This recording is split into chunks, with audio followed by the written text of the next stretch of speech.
Quick question. That bag of ground coffee in your kitchen, how sure are you that it's 100% coffee?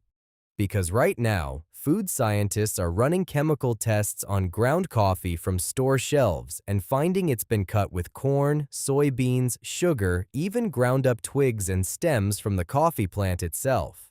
Bulked up, stretched, sold to you as the real thing. That's just one piece of what's actually going on with the thing you drink every single morning without thinking twice about it. In the next few minutes, where coffee actually came from, who really controls it, why it suddenly costs so much more, what organic does and doesn't protect you from, and whether it's even good for you.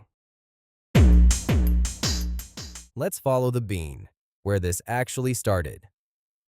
Coffee's origin story sounds made up. It isn't. Around the 9th century, in the highlands of what's now Ethiopia, a goat herder named Kaldi noticed his goats getting weirdly energetic, practically bouncing, after eating red berries off a certain bush. He tried them himself. Same result. The plant made its way across the Red Sea to Yemen, where Sufi monks started brewing it into a drink specifically to stay awake through long nights of prayer. That's the first record of coffee being cultivated and brewed on purpose, not just chewed as a snack. From Yemen, it spread through the Ottoman Empire, then into Europe in the 1600s, where coffee houses got nicknamed penny universities.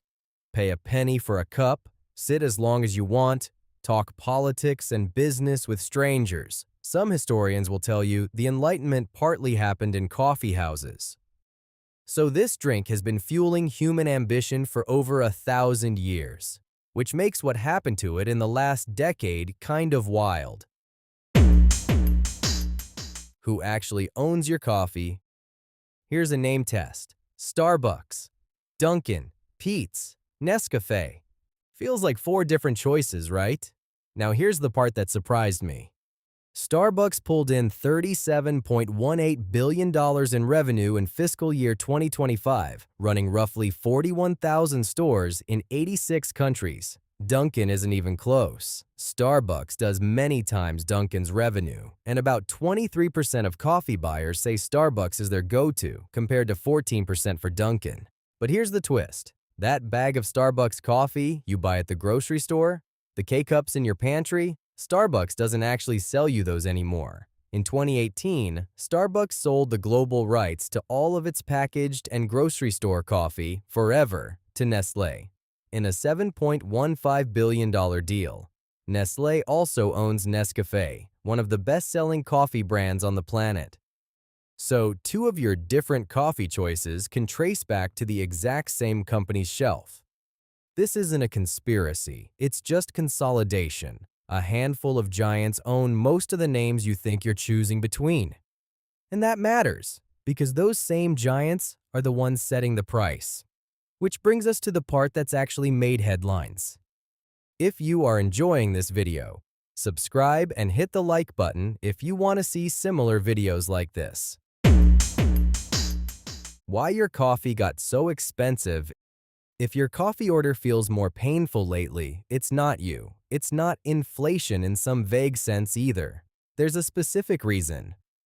Arabica beans, the higher quality variety used in most coffee shop drinks, hit $3.48 a pound, a 79% jump in a single year. Robusta, the cheaper variety used in a lot of instant coffee, hit its highest price in almost 50 years.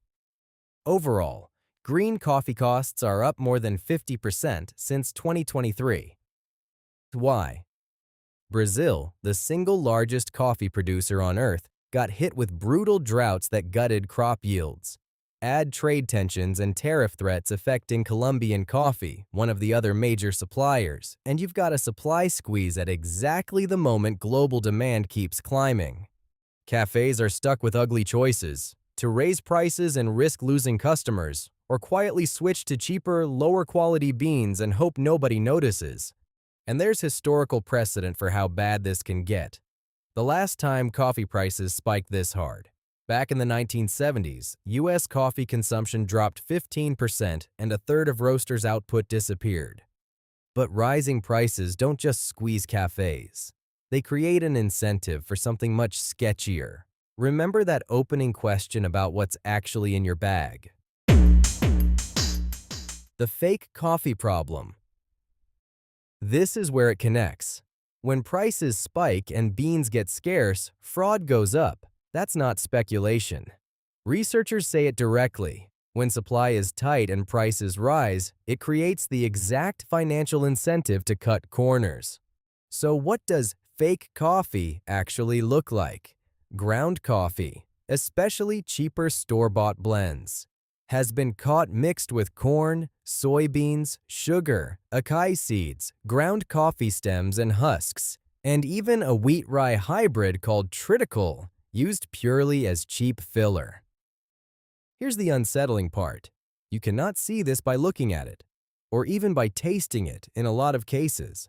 One researcher put it plainly: we can't see this kind of adulteration with the naked eye. It takes actual lab chemistry, testing the exact sugar signatures of the plant material, to catch it. Scientists in Brazil built a test that catches this kind of tampering with 95% accuracy, which is impressive, but also tells you it's common enough to need a 95% accuracy test in the first place. Now, does organic fix this? Not really, and here's the nuance most labels won't tell you. USDA organic certification is real and it does mean something. No synthetic pesticides, no GMOs, specific soil and environmental standards, audited supply chains. What it does not guarantee is that the bag is 100% pure coffee with zero filler. And it says nothing about taste quality or how workers on the farm were treated. Organic answers a different question then: is this actually coffee? So, origin story, corporate consolidation, a global price spike, and a filler problem. The price spike is actively making worse. Last question. After all that, is the stuff even good for you? What coffee actually does to your body?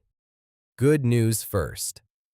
A 2025 study tracking over 46,000 U.S. adults over nearly 2 decades found that people who drank coffee, black or with minimal added sugar and fat, had a 14 to 17% lower risk of dying from any cause compared to non-drinkers.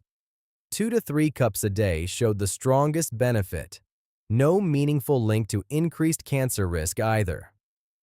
Here's the catch, and it's a big one. That benefit basically disappears the moment you load your coffee up with sugar and cream. The study specifically found high-sugar, high-fat coffee drinks showed no significant longevity benefit. So the health upside isn't really about coffee, it's about black coffee, or close to it. And more isn't better forever. Benefits plateaued past about 3 cups a day, and some heart-related advantages actually shrank at higher intake.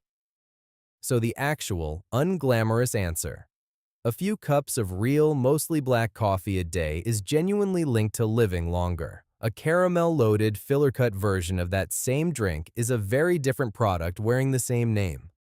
So here's everything that's actually sitting in your cup: a 1,200-year-old ritual that started with a goat herder in Ethiopia, now run largely by a handful of corporations you didn't realize were connected, priced by a global supply crisis that's squeezing farmers and drinkers on both ends. Sometimes stretched with filler you can't see or taste, and if you drink it black, one of the more genuinely defensible daily habits you have. Same drink, completely different story than the one on the label.